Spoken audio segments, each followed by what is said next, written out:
He may not have the nostalgic appeal of Tobey Maguire or the youthful energy of Tom Holland, but Andrew Garfield still did a great job bringing Spider-Man to life. So, why were the Amazing Spider-Man movies cancelled after 2 movies? And is the series gone for good? When Sony made the decision to cancel Sam Raimi's Spider-Man 4 and move forward with a reboot, they probably had a grand plan to keep the franchise going for a while. About a year after the release of the Andrew Garfield starring Amazing Spider-Man in 2012, the studio announced an ambitious slate of follow-ups. The Amazing Spider-Man 2 had already been greenlit and was well underway, but flags were also planted for 2 more films to be released in 2016 and 2018. The release of The Amazing Spider-Man 2 in 2014 didn't meet expectations though. It was savaged by critics and earned significantly less than its predecessor, which itself had already been a steep decline from Raimi's Spider-Man 3 in 2007. Unsure of how to right the ship, Sony's Amy Pascal made the unprecedented decision to not only scrap plans for the sequels, but to team up with Marvel Studios and firmly establish Spider-Man as part of the Marvel Cinematic Universe. This resulted in a complete erasure of the Amazing Spider-Man series, halting a 3rd installment and replacing Andrew Garfield with Tom Holland as Spider-Man. Though Garfield may have already been on the outs, with rumors of his firing even before the reboot, the series was left off on something of a cliffhanger for audiences, who now had to wonder if they'd ever get closure. And prior to Garfield's return in Spider-Man No Way Home, there unfortunately didn't seem to be a way forward for a threequel. Whatever, I don't know, I tried to think about it. How's that working out for you? Perfectly. Over the years, just about everyone involved in The Amazing Spider-Man and its sequel has been asked about a 3rd film. Even after Marvel Studios transported Andrew Garfield's version of Peter Parker into the MCU, it's a question that's been posed to much of the cast. Sally Field wasn't thrilled by the idea.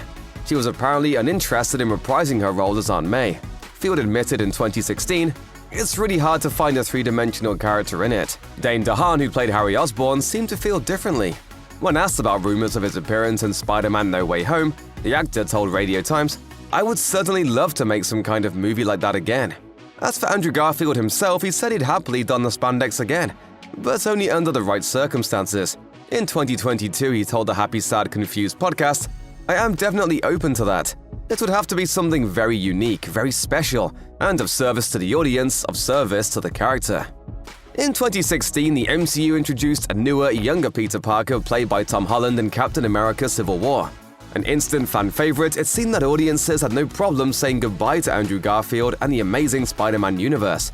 This was further cemented by the enormous success of Spider-Man: Homecoming and Spider-Man: Far From Home, the latter of which was the first film for the wall-crawler to pass $1 billion at the box office. But if Garfield thought he wasn't beloved in that role, he must have had a shock when he was asked to make a surprise appearance in Spider-Man: No Way Home. Joining forces with both Tom Holland and Tobey Maguire's versions of the web-slinger, Garfield made his triumphant return, and the fan response was overwhelming.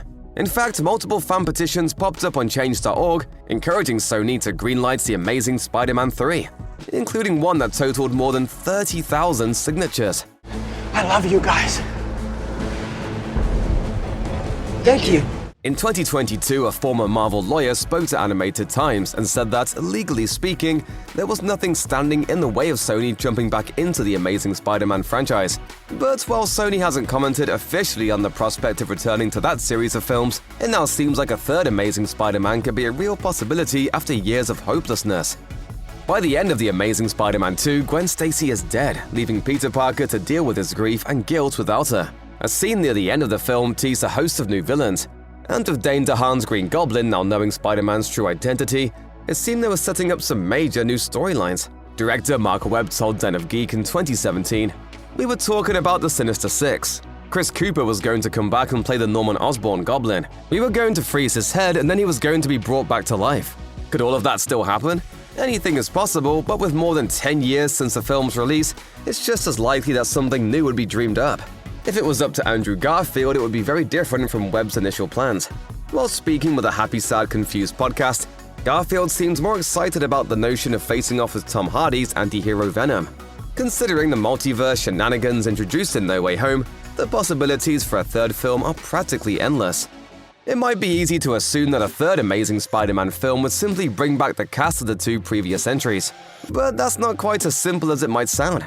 For starters, Emma Stone probably wouldn't be back. Gwen Stacy died at the climax of the previous movie after all. Plus, with more than a decade having already passed since The Amazing Spider-Man 2, not everyone may be keen to reprise their roles, with several new entries in Sony's own corner of the Spider-Man universe, including Venom, Morbius, and Kraven the Hunter. New opportunities could present themselves. We've already seen the villains Lizard and Electro make a return in No Way Home, and they could return as either allies or enemies as a dangerous threat emerges. There are plenty more characters to choose from. Tom Hardy's Venom, Michael Keaton's Vulture, BJ Novak's Alistair Smythe, or even Paul Giamatti's Rhino. On behalf of the fine people of New York City and real rhinos everywhere, I ask you to put your mechanized paws in the air. Another route might be for a sequel to feature an all-new supporting cast as Spider-Man faces off against an entirely new enemy that we've yet to see on screen. This might be the smartest way to go, in order to help the series separate itself from its previous lackluster installments. To say that the first two Amazing Spider-Man films were divisive among fans and critics would be something of an understatement. While Andrew Garfield, Emma Stone, and the rest of the film's cast were largely praised for their performances, both movies were met with criticism from reviewers for their half-baked, overly complicated plots. Some even felt that the creators of the films didn't even understand the character of Spider-Man, with their grim, dark takes on the source material not gelling with many longtime fans of the comics. The overwhelming fan response to Garfield's return in No Way Home proves there's a clear appetite for more stories set in that universe, though. And the third film would be an opportunity for Sony to finally do it right. It would also be their chance to prove that they can make a great live-action Spider-Man film on their own, without Sam Raimi or Marvel Studios, the same way they did in animation with Into the Spider-Verse. A new story could also fix mistakes of the past, such as the death of Gwen Stacy or the awkward new interpretation of the Green Goblin. With the introduction of the multiverse, for example, we could meet a Gwen Stacy from another reality, maybe even a live-action Spider-Gwen. Not only would this allow Emma Stone to reappear against all odds, but it would also provide a tangible way for Garfield's version of Peter Parker to come face-to-face with the grief and pain caused by her death. During Spider-Man No Way Home, we learned that the past several years have been pretty hard on Andrew Garfield's Peter Parker. After losing Gwen Stacy, Peter was unable to forgive himself, and while he tried to keep on being a friendly neighborhood hero, he actually turned into a much darker, angrier character. At some point, I stopped pulling my punches. I got rageful. Thankfully, the events of No Way Home helped Garfield's traumatized hero to heal, and the actor believes his character will be very different the next time we see him. In the official art book for No Way Home, Garfield elaborates a bit on this, saying, "He's going back knowing that he has brothers. He's going back and re-inspired to follow his destiny, his calling, the purpose of his life. By catching MJ, he got to make up for a terrible tragedy that he tried to avoid in his world." Garfield also believes that Peter had his eyes opened to the mysteries of the multiverse, explaining, "I think he's going back with a mind blown about the cosmos and the universe and string theory and multiple dimensionality. He's going back incredibly reinvigorated. If we ever get to see this version of Peter back in his world, he probably won't be hitting the bad guys quite as hard, as he might be trying to dig deeper into the multiverse, for better or for worse." Considering that Marvel Studios is moving full steam ahead on more films on their own Spider-Man series starring Tom Holland, one might wonder how they'd react to Sony embarking on a separate journey with a wall crawler from the past. Back when the deal to bring Spider-Man into the MCU was first being struck, Marvel's Kevin Feige had no interest in continuing the series. Sony head honcho Amy Pascal had apparently always intended for Amazing Spider-Man 3 to follow the deal with Marvel Studios, just with more direct input from them to ensure a success. It was Feige who forced Sony's hand to reboot the franchise rather than bring Andrew Garfield into the fold. Today, given Marvel's success with the multiverse, where variants of the same character can coexist with audiences clearly appreciating multiple stories living side by side, Feige and Marvel may not be as opposed as you might think. At least not if you ask Holland, who clearly has no room for jealousy.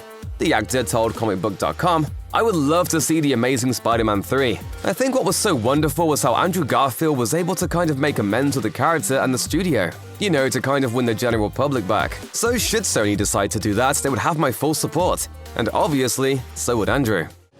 Who are you? Spider-Man.